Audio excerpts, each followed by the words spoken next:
后来这个疫情的境界降落来第二级，开放到美容甲美体业者恢复营业，但是酒店等8大行业也是无来开放。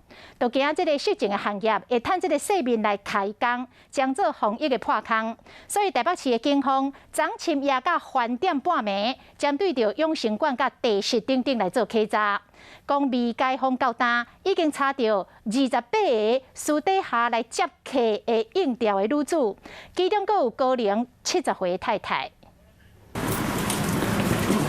日记警界前一暝，北市警方前往辖区内底永成馆地点展开稽查。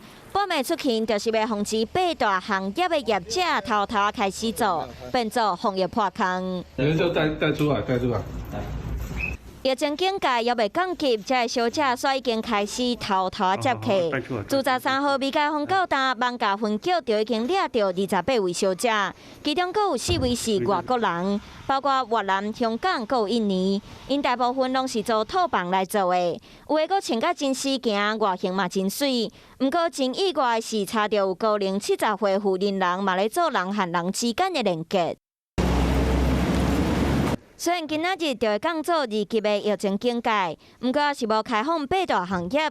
毕竟伫疫情期间，要是要遵守基本的社交距离，更加免讲人和人之间的连接。这业者嘛开始变做个人化的方式来做经营，嘛变做台北市政府防疫上大破空。